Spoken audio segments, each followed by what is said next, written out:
मौलाना साहब जो YouTube channel ज़रूर subscribe. जंहिं बि बंदे जे ज़हन जे अंदरि इहा ॻाल्हि हूंदी आहे त यार फ़लाणे बंदे खां मां पैसा वरिता आहिनि, इहे पैसा मां टाइम ते हुनखे अदा कयां, यकीन कयो अल्लाह ताला हुनखे ओतिरा पैसा ॾेई छॾींदो आहे टाइम खां पहिरियों ई।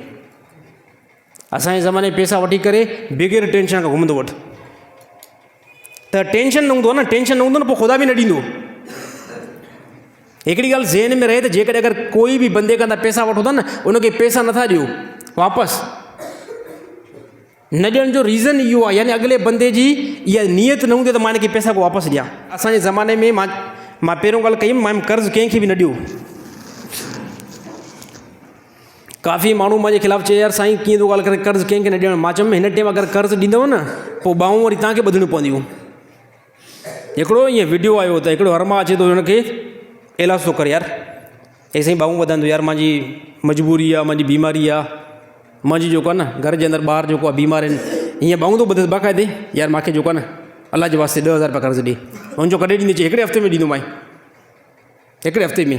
हा साईं हिकिड़ो हफ़्तो गुज़रियो, 3 महीना गुज़री विया, त हाणे पहिरियों कर्ज़ ई वठे पियो न ॿाहूं ॿधी करे, 3 महीना गुज़री विया न, पोइ मालिक कीअं पियो चवेसि यार अल्लाह जे वास्ते 4 महीना थी विया आहिनि, तूं जो हफ़्ते में ॾींदोमांइ, हे मूंखे यार पंहिंजा पैसा ॾे। हाणे मालिक ॿाहूं थो ॿधे, हुनजो हलियो वञे, मूंखे जंहिं टाइम पैसा ॾींदा पोइ मां पैसा ॾींदुमि।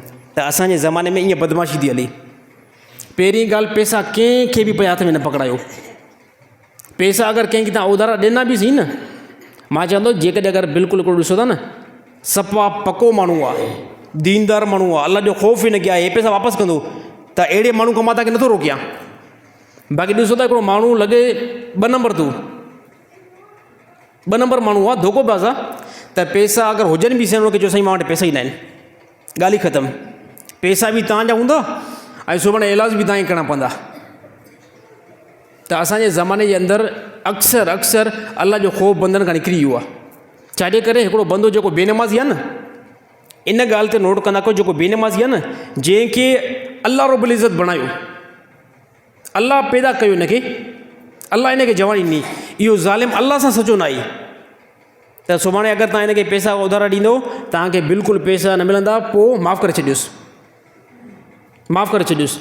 ईअं 2 खे मां बि माफ़ु कयो आहे साईं, 2 खे मां बि माफ़ु कयो आहे, यानी पैसा न मिलिया न, छा कंदासीं।